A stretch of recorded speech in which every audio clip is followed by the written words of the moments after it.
Hi ಎಲ್ಲರಿಗೂ welcome back to my channel Swati vlogs in Kannada. ಎಲ್ಲರೂ ಹೇಗಿದ್ದ? ಐ ಹೋಪ್ ಎಲ್ಲ ಚೆನ್ನಾಗಿದ್ದೀರಾ ಅಂತ ಭಾವಿಸ್ತೀನಿ. ನಾನು ಕೂಡ ತುಂಬ ಚೆನ್ನಾಗಿದ್ದೀನಿ. ಇವತ್ತು ಬೆಳಗ್ಗೆ ಹೊರಗಡೆಯಿಂದ ವ್ಲಾಗ್ ಸ್ಟಾರ್ಟ್ ಮಾಡ್ತಾಯಿದ್ದೀನಿ. ಹೊರಗಡೆಯಿಂದ ಏನಕ್ಕೆ ಸ್ಟಾರ್ಟ್ ಮಾಡಿದೆ ಅಂದರೆ ಬೆಳಗ್ಗೆ ಎದ್ದ ತಕ್ಷಣ ಏನೋ ಒಂಥರ ಗ್ರೀನರಿ ನೋಡೋಕೆ ತುಂಬ ಚೆನ್ನಾಗಿರುತ್ತೆ. ಹಾಗೆ ಇವತ್ತು ಸ್ವಲ್ಪ ಲೇಟ್ ಆಯಿತು ಎದ್ದಿತ್ತು.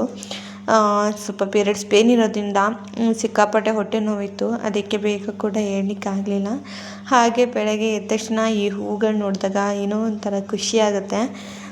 ತುಂಬ ಒಂಥರ ಖುಷಿಯಾಗುತ್ತೆ, ಏನೋ ಒಂಥರ ಮನಸ್ಸಿಗೆ ರಿಫ್ರೆಶ್ಶು. ಹಾಗೆ ಗಿಡಗಳ ಹತ್ರ ಜಾಸ್ತಿ ನಾವು ಟಚ್ ಮಾಡಿದಷ್ಟು ಗಿಡಗಳಿಗೆ ಒಂಥರ ಖುಷಿ ಆಗುತ್ತಂತೆ. ಅಂದರೆ ಯಾರು ನಮ್ಮ ಜೊತೆ ಇದ್ದಾರೆ, ಯಾರು ನಮ್ಮ ಕಷ್ಟ ಸುಖನ ನೋಡ್ಕೋತಾ ಇದ್ದಾರೆ ಅಂತ ಅವಾಗ ಫೀಲ್ ಆಗುತ್ತಂತೆ. ಹಾಗಾಗಿ ಆದಷ್ಟು ಗಿಡಗಳ ಜೊತೆ ಇರಲಿಕ್ಕೆ ಪ್ರಯತ್ನ ಪಡ್ತೀವಿ.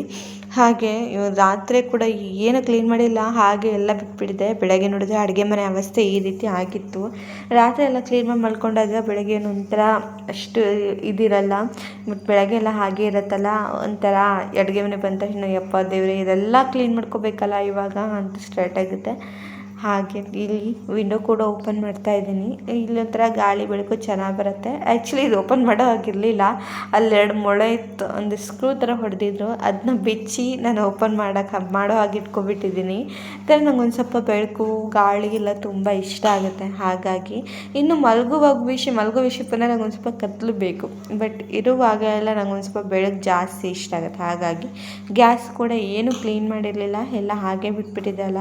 ಬೆಳಗ್ಗೆ ಮುಂಚೆ ಮತ್ತು ಹಾಗೆ ವ್ಯವಸ್ಥೆ ಮಾಡಿದೆ ಹಚ್ಚೋಕ್ಕೆ ಸರಿಯಾಗಲ್ಲ ಅಂತ ಹೇಳಿ ಮತ್ತೊಂದು ಸಲ ಗ್ಯಾಸ್ನ ನೀಟಾಗಿ ಒರೆಸ್ಕೊತೀನಿ. ಆಲ್ಮೋಸ್ಟ್ ಮಧ್ಯಾಹ್ನ ಎಲ್ಲ ಕ್ಲೀನ್ ಮಾಡಿರ್ತೀನಿ. ಆದರೆ ರಾತ್ರಿ ನನ್ನ ಹಸ್ಬೆಂಡ್ ಅಡುಗೆ ಮಾಡಿರೋದ್ರಿಂದ ಗೊತ್ತಲ್ಲ, ಗಂಡಸರು ಅಡುಗೆ ಮಾಡಿದ್ರೆ ಅದು ಹೇಗೆ ಅಡುಗೆ ಮನೆ ಇಟ್ಟಿರ್ತಾರೆ ಅಂತ ಹೇಳಿ. ಹಾಗಾಗಿ ಮತ್ತೊಂದು ಸಲ ನೀಟಾಗಿ ಕ್ಲೀನ್ ಮಾಡಿಕೊಂಡೆ. ಎದ್ದಿದ್ದು ಕೂಡ ಲೇಟಾಗಿತ್ತು. ಇನ್ನು ರಾತ್ರಿ ಬೇರೆ ಆರ್ಡ್ರ್ ಆಗಿತ್ತು, ಪೂರಿ ಸಾಗು ಬೇಕು ಅಂತ ಹೇಳಿ. ಹಾಗಾಗಿ ಬೇಗಲ್ಲ ರೆಡಿ ಮಾಡ್ಕೊತಾ ಇದ್ದೀನಿ. ಇನ್ನು ಪೂರಿ ಕಲಿಸುವಾಗ ಸ್ವಲ್ಪ ಹಾಲು ಅಥವಾ ಹಾಲಿನ ಕೆನೆ ಇರುತ್ತಲ್ಲ ಅದನ್ನ ಹಾಕಿ ಕಲಿಸ್ಕೊಳ್ಳಿ.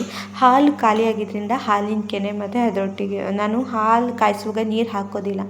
ಹಾಗಾಗಿ ತಳದಲ್ಲಿ ಒಂದು ಸ್ವಲ್ಪ ಗಟ್ಟಿಯಾಗಿ ಹಾಲು ಉಳಿದಿರುತ್ತೆ ಬಿಸಿ ಮಾಡುವಾಗ, ಅದನ್ನೇ ಒಂದು ಸ್ವಲ್ಪ ನೀರು ಹಾಕಿ ನೀಟಾಗಿ ಅದನ್ನೇ ಕಲಿಸ್ತೀನಿ. ಅದ್ರ ಬಿಟ್ಟು ಜಾಸ್ತಿ ನೀರು ಬೇಕಾಗಿಲ್ಲ, ಸಾಕಾಗಿತ್ತು. ಬೇಕಾದ್ರೆ ಒಂದು ಸ್ವಲ್ಪ ನೀರು ಆ್ಯಡ್ ಮಾಡಿಕೊಂಡು ಶೆಲ್ಫ್ ಮೇಲೆ ಈ ಥರ ಕ್ಲೀನ್ ಮಾಡ್ಕೊಂಡಿದ್ದೀನಿ. ನಾದ್ಕೊಂಡಿದ್ದೀನಿ. ನಂಗೆ ಈ ಥರ ನಾದ್ಕೊಂಡಿಲ್ಲ ಏನೋ ಸಮಾಧಾನನೇ ಆಗೋದಿಲ್ಲ. ಏನೋ ಅದು ಸರಿ ಇಲ್ಲ, ಹಿಟ್ಟು ಏನೋ ಕೆಲಸಿಲ್ಲ ನೀಟಾಗಿ ಅಂತ ಅನಿಸ್ತಾ ಇರುತ್ತೆ. ಹಾಗಾಗಿ ಶೆಲ್ಫ್ ಮೇಲೆ ಒಂದು ಸಲ ನೀಟಾಗಿ ಕ್ಲೀನ್ ಮಾಡಿಕೊಂಡು ಅದು ಕೂಡ ನಾದ್ಕೊತೀನಿ. ಇನ್ನು ಈ ಕಡೆ ಮುದ್ದುಗೆ ರಾಗಿ ಅಂಬಲಿ ಕೂಡ ರೆಡಿ ಮಾಡ್ತಾಯಿದ್ದೀನಿ. ಬೆಳಗ್ಗೆ ಮುಂಚೆ ಮಕ್ಕಳಿಗೆ ರಾಗಿ ಅಂಬಲಿ ಕೊಡೋದು ತುಂಬಾ ಒಳ್ಳೆಯದು. ಇನ್ನು ಸಾಗುವಂಥ ಮಸಾಲೆ ರೆಡಿ ಮಾಡ್ಕೊತಾ ಇದ್ದೀನಿ. ಸಿಂಪಲ್ ಆಗಿದೆ ಇದು, ಆಯಿತಾ. ಕಾಯಿ, ಹಸಿಮೆಣಸಿನ್ಕಾಯಿ, ಕೊತ್ತಂಬರಿ ಸೊಪ್ಪು, ಹಾಗೆ ಗಸಗಸೆ ನೆನೆಸಿಟ್ಕೊಂಡಿದ್ದೆ. ಹಾಗೆ 1-2 ಸ್ಪೂನಷ್ಟು ಪಪ್ಪು ಹಾಕ್ಕೊಂಡಿದ್ದೀನಿ. ಪಪ್ಪು ಇಲ್ಲಾಂದರೆ ಗೋಡಂಬಿ ಹಾಕ್ಕೋಬೋದು. ಶುಂಠಿ ಬೆಳ್ಳುಳ್ಳಿ ಪೇಸ್ಟ್ ಹಾಕ್ಕೊಂಡಿದ್ದೀನಿ, ಶುಂಠಿ ಬೆಳ್ಳುಳ್ಳಿ ಇದ್ದರೆ ಹಾಕ್ಕೋಬೋದು. ಹಾಗೆ ಒಂದು ಚಕ್ಕೆ, ಒಂದು ಲವಂಗ, ಒಂದು ಏಲಕ್ಕಿ ಇಷ್ಟನ್ನ ಹಾಕ್ಕೊಂಡು ನೀಟಾಗಿ ರುಬ್ಕೊಬಂದಿದ್ದೀನಿ. ನೀಟಾಗಿ ಅಂದರೆ ತುಂಬ ತರಿನೂ ಇರಬಾರ್ದು, ತುಂಬ ಸ್ಮೂತಾಗೂ ಇರಬಾರ್ದು, ಹಾಗೆ ರುಬ್ಕೊಬಂದಿದ್ದೀನಿ.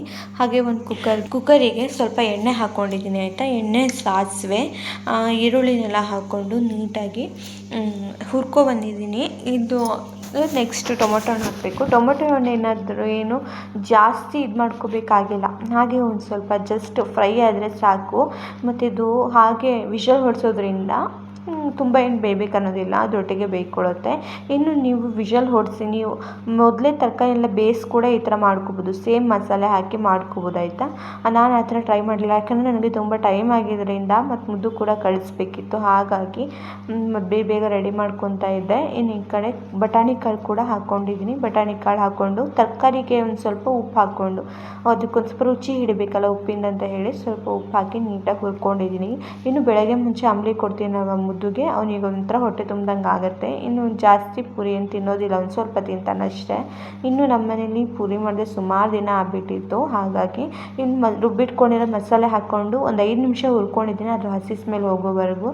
ಇನ್ನು ಅದು ಹುರಿದಿಟ್ರೂ ಕೂಡ ಹಸಿ ಸ್ಮೆಲ್ ಹೋಗೋದಿಲ್ಲ, ಯಾಕಂದರೆ ನಾವು ಏನು ಹುರಿದಿರಲ್ವಲ್ಲ. ಹಾಗಾಗಿ ಮಿಕ್ಸಿ ಜಾರ್ಗೆ ನೀರು ಹಾಕ್ಕೊಂಡು ಮಿಕ್ಸಿ ಜಾರ್ದೆ ನೀರು ಒಂದು ಸ್ವಲ್ಪ ಒಂದು ಲೋಟದಷ್ಟು, ಸಣ್ಣ ಲೋಟದಷ್ಟು ಹಾಕ್ಕೊಂಡಿದ್ದೀನಿ. ಅದು ಕುದಿಯತ್ತಲ್ಲ, ತನಕ ಸಣ್ಣದಾಗಿ ಕುದಿ ಬಿಟ್ಟು ನಂತರ ಮಸಾಲ ಹಾಕ್ಕೊತೀನಿ. ಮಸಾಲ ಏನಪ್ಪ ಅಂದರೆ ಧನಿಯಾ ಪುಡಿ, ಗರಂ ಮಸಾಲ, ಚುರುಪು ಹಾಕ್ಕೊಂಡು ಅರಿಶಿನ ಪುಡಿ ಹಾಕ್ಕೊಂಡು ಉಪ್ಪು ಹಾಕ್ಕೊಂಡು ಮಿಕ್ಸ್ ಮಾಡ್ಕೋಬೇಕು. ನಾನು ಇಲ್ಲಿ ಉಪ್ಪು ಹಾಕೋದನ್ನು ಮಿಕ್ಸ್ ಆಗಿಬಿಟ್ಟಿದೆ ಆಯಿತಾ, ಹಾಗಾಗಿ ತೋರ್ಸೋಕ್ಕಾಗಲಿಲ್ಲ. ಉಪ್ಪು ಹಾಕ್ಕೊಂಡು ನಿಮ್ಗೆ ಎಷ್ಟು ಬೇಕೋ ಅಷ್ಟು ನೀರು ನೋಡ್ಕೊಂಡು ಮಿಕ್ಸ್ ಮಾಡಿಕೊಂಡು ಚೆನ್ನಾಗಿ ಆ ಫ್ಲೇಮಲ್ಲಿ ವಿಷಲ್ ಹೊಡ್ಸೋವರೆಗೂ ಬಿಟ್ಬಿಟ್ರೆ ಆಯ್ತಾಯ್ತಾ. 1-2 ವಿಷಲ್ ಹೊಡೆದ್ರೆ ಸಾಕು. ಚೆನ್ನಾಗಿ ಕುದಿಯುತ್ತೆ. ಕುದ್ಮೇಲೆ ನೋಡಿ ನಿಮಗೇನಾದ್ರು ಇನ್ನೊಂದು ಸ್ವಲ್ಪ ನೀರು ಜಾಸ್ತಿ ಇದೆ ಅಂದರೆ, ಮಸಾಲೆ ಜಾಸ್ತಿ ಇದೆ ಅನಿಸಿದ್ರೆ 5 ನಿಮಿಷ ಜಾಸ್ತಿ ಹೆಚ್ಚಿಗೆ ಕುದಿಸ್ಕೋಬೋದು. ನನಗೆ ಸ್ವಲ್ಪ ನೀರು ಜಾಸ್ತಿ ಆಯಿತು ಅನಿಸ್ತು, ಹಾಗೆ ಉಪ್ಪು ಸ್ವಲ್ಪ ಕಮ್ಮಿ ಆಗಿತ್ತು, ಹಾಗಾಗಿ ಮತ್ತೊಂದು ಸ್ವಲ್ಪ ನೀರು ಹಾಕಿ 1-2 ನಿಮಿಷ ಕುದಿಸ್ಕೊಂಡೆ, ಸರಿ ಆಯಿತು. ಇನ್ನು ಈ ಕಡೆ ಪೂರಿ ಕೂಡ ಲಟ್ಟಿಸ್ಕೊತಾ ಇದ್ದೀನಿ, ಒತ್ಕೋತಾ ಇದ್ದೀನಿ. ಯಾವಾಗಲೂ ಲಟ್ಟಿಸ್ತಿದ್ದೆ, ಮತ್ತು ಆಲ್ರೆಡಿ ಟೈಮ್ ಆಗಿರೋದ್ರಿಂದ ಮತ್ತು ನಾವು ಬೇಗ ಸ್ಕೂಲಿಗೆ ಹೋಗಬೇಕು ಅನ್ನೋ ಕಾರಣಕ್ಕೆ ಬೇಗ ಲಟ್ಟಿಸ್ಕೊತಾ ಇದ್ದೀನಿ ಅಷ್ಟೇ.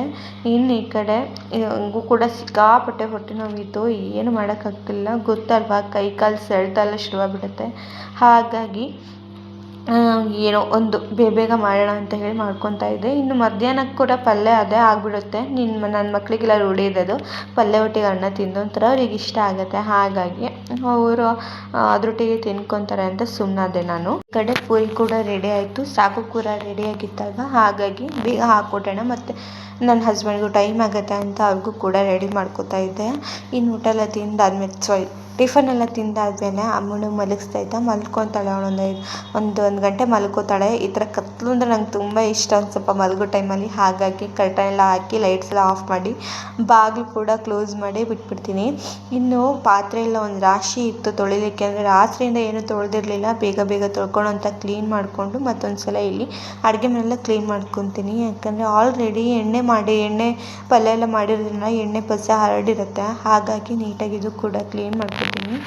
ಇನ್ನು ಸಾಂಬಾರು ಏನು ಮಾಡೋದಿರಲ್ಲ, ಹಾಗಾಗಿ ಒಂದೇ ಸಲ ಅಡುಗೆ ಮನೆ ಕ್ಲೀನ್ ಮಾಡ್ಕೊಬಿಟ್ರೆ ಇನ್ನು ನೈಟ್ ಅಡುಗೆ ಏನು ಮಾಡ್ಕೋಬೇಕು ಅದು ಮಾಡ್ಕೋಬೋದು. ಹಾಗಾಗಿ ಇನ್ನು ಅಂದರೆ ಈಗ ಒಂದು ಸ್ವಲ್ಪ ಹೊಟ್ಟೆ ನೋವಿರೋದ್ರಿಂದ ನಂಗೆ ಅವ್ರು ಏನೂ ಮಾಡ್ಲಿಕ್ಕೆ ಬಿಡೋದಿಲ್ಲ, ಇರೋದಲ್ಲೇ ಅಡ್ಜಸ್ಟ್ ಮಾಡ್ಕೊಳ್ಳೋದಾಗುತ್ತೆ. ಪಲ್ಯ ಸ್ವಲ್ಪ ಜಾಸ್ತಿ ಮಾಡಿರ್ತೀನಲ್ವ, ಹಾಗಾಗಿ ಇನ್ನು ಮಕ್ಕಳಿಗೆ ತರಕಾರಿ ಪಲ್ಯದೆಲ್ಲ ಕೊಡೋದೆಲ್ಲ ತುಂಬ ಒಳ್ಳೆಯದು. ಹಾಗಾಗಿ ಅಡುಗೆ ಮನೆ ಫುಲ್ ಕ್ಲೀನ್ ಆಯಿತು.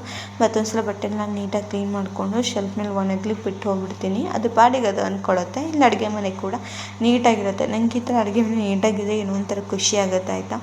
ಇನ್ನು ಅಡುಗೆ ಮನೆ ಕ್ಲೀನ್ ಆದರೂ ನಮ್ಮದೇನು ಕೆಲಸ ಏನು ತಪ್ಪಿರೋದಿಲ್ಲ. ವಾಷಿಂಗ್ ಮಿಷಿನಿಗೆ ಬಟ್ಟೆ ಹಾಕೋದು, ಸ್ನಾನ ಮಾಡೋದು ಅದೆಲ್ಲ ಹಾಗೇ ಇರುತ್ತೆ. ಹಾಗಾಗಿ ಬೇಗ ವಾಷಿಂಗ್ ಮಿಷಿನಿಗೆ ಬಟ್ಟೆ ಹಾಕ್ಕೊಬಿಟ್ರೆ ಆರಾಮಾಗಿ ಅದ್ರ ಪಾಡಿಗೆ ಅದು ರನ್ ಆಗ್ತಾ ಇರುತ್ತೆ. ನಮ್ಮ ಪಾಡಿಗೆ ನಾವಿಲ್ಲಿ ಕೆಲಸ ಮುಗಿಸ್ಕೋಬೋದು ಅಂತ ಹೇಳಿ ನಾನು ಕೂಡ ಸ್ನಾನಕ್ಕೆ ಹೊರಟಿದ್ದೀನಿ. ಸ್ನಾನ ಬೇಗ ಮಾಡ್ತಿದ್ದೆ ಆಯಿತಾ, ಬೆಳಗ್ಗೆ ಮುಂಚೆ ಎದ್ಬಿಟ್ಟು. ಆದರೆ ಈಗ ಹೇಳಿದ್ನಲ್ಲ, ಸ್ವಲ್ಪ ಲೇಟಾಗಿ ಹೇಳೋದ್ರಿಂದ ಬೇಗ ಮಾಡೋದಕ್ಕೆ ಆಗ್ತಿರಲ್ಲ ಅಂತ ಹೇಳಿ, ಹಾಗಾಗಿ ಸ್ವಲ್ಪ ನಿಧಾನವಾಗುತ್ತೆ. ಇನ್ನು ಮಧ್ಯಾಹ್ನ ಕರೆಂಟ್ ಬೇರೆ ಹೋಗ್ಬಿಡ್ತು, ಬೇಗ ಊರಿಗೆಲ್ಲ ಊಟ ಮಾಡಿಸಿ ನಂಗೆ ಹೊಟ್ಟೆ ನೋವು ಇರೋದ್ರಿಂದ ಮಲ್ಕೊಬಿಟ್ಟೆ, ಸ್ವಲ್ಪ ರೆಸ್ಟ್ ತೊಗೊಂಡೆ. ಇನ್ನು ಸಂಜೆ ಬಾಗಿಲು ತೆಗಿತಿದ್ದಂಗೆ ಎದುರುಗಡೆ ಪ್ರತ್ಯಕ್ಷ ಆಗಿದೆ ಹದ್ದು. ಯಪ್ಪ, ಈ ಹದ್ದು ಫಸ್ಟ್ ನೋಡಿದಾಗ ಸಿಕ್ಕಾಪಟ್ಟೆ ಹೆದರ್ಕೋತಾ ಇದ್ದೆ. ಆಮೇಲೆ ನಮ್ಮ ಮನೆಯವ್ರು ಹೇಳ್ತಾಯಿದ್ರು, ಅದು ಎಷ್ಟು ಚೆನ್ನಾಗಿದೆ ನೋಡು, ಹೆಂಗಿದೆ, ಯಾಕೆ ಹೆದರ್ಕೋತೀಯ, ಅದು ಏನು ಮಾಡೋದಿಲ್ಲ. ಈಗ ನಾನು ಅಂದ್ಕೊಂಡಿದ್ದೆ ಅದು ಕಚ್ಚತ್ತೆ ಮಾಡುತ್ತೆ ಹಾಗೆ ಹೀಗೆ ಅಂತ, ನಂಗೆ ಗೊತ್ತಿಲ್ಲ ಅದು ಕಚ್ಚತ್ತೆ ಇಲ್ವೋ ಅಂತ ಹೇಳಿ. ನಮ್ಮ ಮನೆಯವ್ರು ಹೇಳಿದ್ರು, ಸಣ್ಣದಲ್ವ ಅದು ಯಾಕೆ ಕಚ್ಚತ್ತೆ, ಏನಕ್ಕೆ ಹೆದರ್ಕೋತೀಯ ಅಂತ. ಇನ್ನು ಅಲ್ಲಿ ಪಾರಿವಾಳ ಅದೆಲ್ಲ ಕುತ್ಕೊಂಡು ನೀರು ಕುಡಿತಾರೆ. ಪಾರಿವಾಳ ಹಳ್ಳಿಲೆಲ್ಲ ನೀರು ಕುಡಿಯುತ್ತಲ್ವ, ಅದು ಹೆದರ್ಕೊಳ್ಳುತ್ತೈತೆ ನಾವು ಹೋದರೆ. ಇದು ಒಂದು ಚೂರು ಹೆದರ್ಕೊಳ್ಳಲ್ಲ, ಅಷ್ಟು ಸ್ಟ್ರಾಂಗಾಗಿ ಕುತ್ಕೊಂಡಿರುತ್ತೆ ಅದು ಗೊತ್ತನ್ಸುತ್ತೆ ನಾವೇನು ಮಾಡಲ್ಲ ಅಂತ ಹೇಳಿ. ಪಾರಿವಾಳಕ್ಕಾದ್ರೂ ನನ್ನ ಮಕ್ಕಳೆಲ್ಲರೂ ಹೊರಗಡೆ ಇದ್ದರೆ ಹೇಳ್ತಾ ಇರ್ತೀನಿ, ಕುಡಿಲಿ ಸುಮ್ಮನಿರಿ, ಅದು ಓಡಿಸ್ಬೇಡಿ ಅಂತ ಹೇಳ್ತಾ ಇರ್ತೀನಿ. ಹಾಗಾಗಿ ಅದಕ್ಕೊಂಥರ ಗೊತ್ತಾಗಿದ್ದೇನೋ ಇವರೇನು ಮಾಡಲ್ಲ ಬಿಡು ಅಂತ ಹೇಳಿ. ಹಾಗಾಗಿ ಅದು ಧೈರ್ಯವಾಗಿ ನೀರು ಕುಡ್ಕೊಂಡು ಅದ್ರ ಪಾಡಿಗೆ ಎದ್ದು ಆಟ ಆಡ್ತಾ ಇರುತ್ತೆ. ಇನ್ನು ನನ್ನ ಮಗಳು ಚಡ್ಡಿ ಹೆಂಗೆ ಹಾಕ್ಕೊಂಡಿದ್ದಾಳೆ ಅಂದರೆ, ಒಂದು ಪಾರ್ಟ್ ಬರುತ್ತಲ್ಲ ಅದಕ್ಕೆ ಒಂದೇ ಕಾಲು 2 ಕಾಲು ಹಾಕ್ಕೊಂಡು ಇಟ್ಕೊಂಡಿದ್ದಾಳೆ. ಬಾರೆ ಬೇಗ ಹಾಕ್ತೀನಿ, ಬೇರೆ ಹಾಕ್ತೀನಿ ಅಂತಿದ್ದೆ. ಅವಳು ಚಡ್ಡಿ ಅಂದರೆ ಚಪ್ಪಲಿ ತೊಗೊಬಂದ್ಲು, ಹಾಗಾಗಿ ಅವಳಿಗೂ ಕೂಡ ಚಡ್ಡಿ ಎಲ್ಲ ಹಾಕಿ ರೆಡಿ ಮಾಡಿ ಮತ್ತೆ ಆಟಾಡಿ ಅಂತ ಬಿಟ್ಟು ಹೋದೆ. ಇಲ್ಲಿ ರೂಮಲ್ಲಿ ಮಕ್ಕಳೆಲ್ಲ ಮಲಗಿ ನಾನು ಕೂಡ ಮಲಗಿದ್ದಿರೋದ್ರಿಂದ ಮತ್ತೆ ಎಲ್ಲ ಹರಡಿಟ್ಟಿರುತ್ತೆ. ಬೆಳಗ್ಗೆನೇ ಎಲ್ಲ ಪಾಪ ಅವ್ರು ನಮ್ಮ ಮನೆಯಲ್ಲೆಲ್ಲ ಹೋಗ್ತಾ ನೀಟಾಗಿ ಕ್ಲೀನ್ ಮಾಡಿ ಹೋಗಿರ್ತಾರೆ ಆಯಿತಾ, ಬೆಡ್ಶೀಟೆಲ್ಲ ಮಡಚಿ ಮಾಡಿ ಹೋಗಿರ್ತಾರೆ. ಬಟ್ ನಾವು ಮಲಗಿದ ಮೇಲೆ ಮತ್ತು ಆ ಪ್ರಕಾರ ಅದೇ ಆಗಿರುತ್ತೆ. ಈಗ ಮಲಗಿದ್ಮೇಲೆ ಒಂದೊಂದು ಸಲ ಹಾಗೆ ಬಿಡೋದು ಸರಿಯಾಗಲ್ಲ, ಅದು ಯಾಕಂದರೆ ಅದೊಂಥರ ದರಿದ್ರ ಅಂತಾರೆ. ಹಾಗಾಗಿ ಅಷ್ಟು ಒಳ್ಳೆಯದಲ್ಲ. ಹಾಗಾಗಿ ನಾನು ಸಂಜೆ ಮೇಲೆ ಏನು ಮಾಡ್ತೀನಿ, ಸಂಜೆ ಮೇಲೆ ದೀಪ ಹಚ್ಚೋದ್ರಿಂದ ಮತ್ತು ಹಚ್ಚಲಿ ಬಿಡಲಿ ಏನೋ ಒಂಥರ ನಮಗೆ ಅದೊಂಥರ ಸರಿ ಅನಿಸೋದಿಲ್ಲ. ಹಾಗಾಗಿ ಮತ್ತೊಂದು ಸಲ ಬೆಡ್ಶೀಟೆಲ್ಲ ನೀಟಾಗಿ ಮಡಚ್ಕೊಂಡು ಹಾಸಿಗೆನೆಲ್ಲ ಮತ್ತೊಂದು ಸಲ ಕೊಡಗಿ ನೀಟಾಗಿ ಮತ್ತೊಂದು ಸಲ ಎಡಿಂಗ್ ಮಾಡಿಕ್ಕಿ ಬರ್ತೀನಿ. ಹಾಗಾಗಿ ನನಗೆ ರೂಮ್ ಒಂಥರ ನೀಟಾಗಿ ಕ್ಲೀನ್ ಇರಬೇಕು. ಇಲ್ಲ ಅಂದರೆ ನನಗೆ ಅದೇನೋ ಒಂಥರ ರಿಸ್ಕ್. ನಾನು ಜಾಸ್ತಿ ಹಾಲಲ್ಲಿರೋದಕ್ಕಿಂತ ರೂಮಲ್ಲಿರೋದೇ ಜಾಸ್ತಿ. ನಂಗೆ ರೂಮಲ್ಲಿರೋದಕ್ಕೆ ಇಷ್ಟ. ಹಾಗಾಗಿ ರೂಮಲ್ಲೇ ಜಾಸ್ತಿ ಟೈಮ್ ಕಳೆಯೋದ್ರಿಂದ ನಂಗೆ ರೂಮಲ್ಲಿ ಬೆಡ್ಶೀಟು ಅದು ಕಾಟೆಲ್ಲ ಒಂದು ಸ್ವಲ್ಪ ಇರಬೇಕು. ಹಿಂಗೆ ಬೇಕಂದ್ರೆ ಹಿಂಗಿದ್ರೆ ಇಷ್ಟ ಆಗಲ್ಲ. ಇನ್ನು ಕೆಲವೊಂದು ಸಲ ಏನಾಗುತ್ತೆ ಗೊತ್ತಾ, ಅಮ್ಮನೂ ಬರ್ತಾಳಲ್ವ, ಅವಳಿಗೆ ಸಿಟ್ಟು ಅವಳಿಗೇನೋ ಕೋಪ ಗೀಪ ಬಂದುಬಿಟ್ರೆ ಬೆಡ್ಶೀಟೆಲ್ಲ ಎಳೆದು ಕೆಳ ಹಾಕೋದು, ಬೆಡ್ಶೀಟ್ ಸ್ಪ್ರೆಡ್ಡೆಲ್ಲ ಹಾಳು ಮಾಡೋದು, ಹಾಗೆ ಮಾಡ್ತಾ ಇರ್ತಾಳೆ. ಇನ್ನು ಅವಳಿಗೆ ಹೊಡೆಯೋದಕ್ಕೂ ಆಗಲ್ಲ, ಬೈಯೋದಕ್ಕೂ ಆಗಲ್ಲ. ಕೆಲವೊಂದು ಸಲ ಪಾಪ 1-2 ಏಟು ಹೊಡೆದಿದ್ದೀನಿ ಕೂಡ ಸಿಟ್ಟು ತಡ್ಕೊಳಕ್ಕಾಗದೆ. ಹಾಗಾಗಿ ಇನ್ನೇನು ಮಾಡೋಕ್ಕಾಗತ್ತೆ, ಎಷ್ಟಂತ ಅವ್ರಿಗೆ ಇದು ಮಾಡೋಕ್ಕಾಗತ್ತೆ ಅಲ್ವಾ. ಅವ್ರಿಗೆ ಇನ್ನೂ ಸಣ್ಣ ಮಕ್ಕಳು ಏನೂ ಗೊತ್ತಾಗಲ್ಲ ಅಂತ ಹೇಳಿ ಬೇಗ ಕಸ ಎಲ್ಲ ಗುಡಿಸ್ಕೊಂಡು ಅಷ್ಟೊತ್ತಿಗಾಗಲೇ ಟೈಮ್ ಆಗ್ತಾ ಬಂದಿತ್ತು. ನೋಡ್ತಾ ಇದ್ದರೆ ಕತ್ಲಾಗ್ತಾ ಇದೆ ಆಲ್ರೆಡಿ. ಹಾಗಾಗಿ ಬೇಗ ತಲೆ ಬಚ್ಕೋತಿದ್ದೆ. ಇವಳು ನಾನು ಹೋಮ್ವರ್ಕ್ ಬರೀತೀನಿ ಆಯ್ತಾ, ನಾನು ಆಮೇಲೆ ಬರ್ತೀನಿ. ಹೋಮ್ವರ್ಕ್ ಬಂದಮೇಲೆ ಆಯ್ತಾ, ನೀನು ಊಟ ಮಾಡಿದ್ಯಾ ಬೆಳಗ್ಗೆ? ಊಟ ಮಾಡಿದ್ಯಾ? ಏನು ಮಾಡ್ತಿದ್ದೆ? ನಾನು ಏನು ತಿಂತ ಇದ್ದೆ? ಸ್ವೀಟ್ ತಿಂತ ಇದ್ದಾ? ಹಾಂ ಬಾಬಾ ಬಾಯ್. ನಿಂಗೆ ಆಲ್ರೆಡಿ ಎಕ್ಸಾಮ್ ಸ್ಟಾರ್ಟ್ ಆಗ್ತಾಯಿದೆ. ಅಂದರೆ F8 1 ಆಗಿದೆ, F8 2 ಸ್ಟಾರ್ಟ್ ಮಾಡ್ತಾಯಿದ್ದಾರೆ. ಹಾಗಾಗಿ ಇವತ್ತು ಹೋಮ್ವರ್ಕ್ ಕೊಟ್ಟಿದ್ದರು.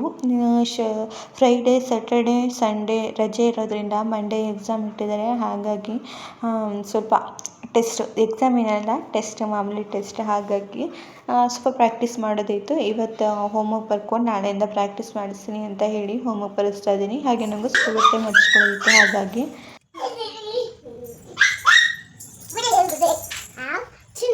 ಇನ್ನು ಅವನು ಹೋಮ್ವರ್ಕ್ ಮಾಡ್ತಾಯಿದ್ದೆ, ಇವಳು ಮಾಡೋದಕ್ಕೆ ಬಿಡೋದಿಲ್ಲ. ಮಧ್ಯೆ ಅವಳು ಪೆನ್ಸಿಲ್ ತೊಗೊಂಡೋಗಿ ಬರೀತೀನಿ ಅಂತ ಕೂತ್ಕೊಂಡಿರ್ತಾಳೆ.